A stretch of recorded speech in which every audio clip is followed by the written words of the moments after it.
Hello, good morning. ഇപ്പം നമ്മൾ ഗ്യാസിലൊക്കെ അടിച്ച് പൊളിച്ച് നമ്മൾ പാചകമൊക്കെ ചെയ്തുകൊണ്ടിരുന്ന സാധാരണ വീട്ടമ്മമാരുടെയൊക്കെ അവസ്ഥ ഇപ്പം ഇങ്ങനെയാണ്. കരിയും പുകയുടെയൊക്കെ നടുക്ക് ഇങ്ങനെ ഇരുന്ന് പച്ചക്കറികളൊക്കെ അരിഞ്ഞെടുത്ത് ഇങ്ങനെ പാചകം ചെയ്യേണ്ട അവസ്ഥയാണ്. ഇതിപ്പോൾ ഇങ്ങനൊരവസ്ഥ വരുമെന്ന് നമ്മൾ ജന്മത്തിൽ വിചാരിച്ചതാണോ? അല്ല. പക്ഷേ ഉള്ളത് പറയാലോ കേട്ടോ, നമ്മൾ ഗ്യാസിൽ ഇതൊക്കെ ഉണ്ടാക്കി വെച്ച് കഴിയുമ്പോൾ കിട്ടുന്ന ഒരു സാറ്റിസ്ഫാക്ഷൻ അപ്പുറം നമുക്ക് ഇതുപോലെ അടുപ്പിൽ കത്തിച്ചതിന് കിട്ടും. തീയൊക്കെ അതിൻ്റെ വഴിക്ക്, കറി ഇതിൻ്റെ വഴിക്ക്, അങ്ങനെയൊക്കെയാണ് അവസ്ഥകളെങ്കിലും.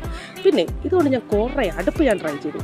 ഇത് നമ്മൾ സാധാരണ ഉണ്ടാക്കുന്ന 3 കല്ല് വെച്ചിട്ടുള്ള അടുപ്പ്, തൊട്ടപ്പുറം ഒരു മിനി അടുപ്പ്, പിന്നെ ഒരു റോക്കറ്റ് അടുപ്പിന് കുറച്ചുകൂടെ ഹൈറ്റ് ഉണ്ടെങ്കിലും അങ്ങനെ ഹൈറ്റിലുണ്ടായി കഴിഞ്ഞപ്പോഴത്തേക്ക് തീ അങ്ങോട്ട് എത്തിയിട്ട് ചൂടാകുന്നില്ല എന്ന് എനിക്ക് തോന്നുന്നുണ്ട്. അപ്പോൾ അതുകൊണ്ട് അതൊന്ന് ചെറുതാക്കി കൊള്ളാം.